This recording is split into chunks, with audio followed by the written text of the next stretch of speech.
যার হাতের অনিষ্ট মুখের অনিষ্ট থেকে তার আশেপাশের ভাইয়েরা নিরাপদে থাকে, সে হচ্ছে মুসলিম। তার মানে আপনার হাত দিয়ে, আপনার কথা দিয়ে, আপনার কাজ দিয়ে আপনি আশেপাশের কাউকে যদি কষ্ট দেন, আপনি মুসলিম হতে পারবেন? আপনি আশেপাশের কাউকে কষ্ট দিতে পারবেন না। আপনার নেইবরকে যদি আপনি কষ্ট দেন, আপনি মুসলিম হতে পারবেন না।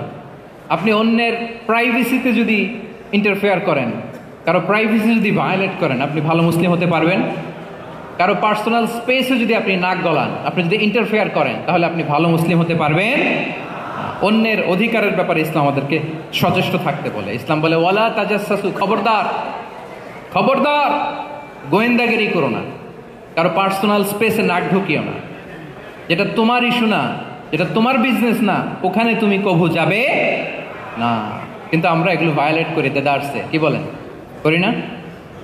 অন্যের কোনো বিষয়ে আমাদের আগ্রহ থাকে বেশি, এরকম থাকে না? এনএসইউতে আলহামদুলিল্লাহ এরকম কেউ নাই, আছে এরকম? কারো পার্সোনাল বিষয়ে আমাদের কোনো ইন্টারেস্ট আছে? আছে না নাই? হাফ হাফ হয়ে গেছে, দেখছেন?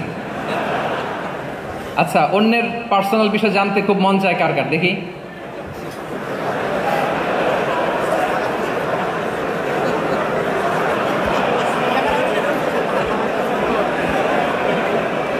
হাত তুলে ফেলছে কয়েকজন, আল্লাহ হেদায়েত দেখ আমাদেরকে।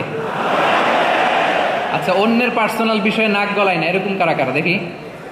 মাশাআল্লাহ মাশাআল্লাহ মাশাআল্লাহ, ঠিক আছে, হাত নামান, ঠিক আছে। এবার দুইবারের একবারও যারা হাত তোলেন নাই তারা হাত তোলেন। আপনারা কি করেন?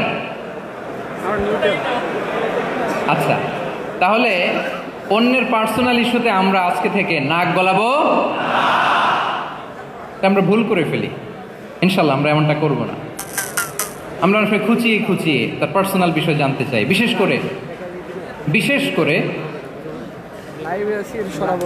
নিঃসন্তান দম্পতি পেলে আমি দেখেছি খুঁটিয়ে খুঁটিয়ে তাকে প্রশ্ন করে যে ভাই কি সমস্যা, বেবি নিচ্ছেন না কেন, কার সমস্যা,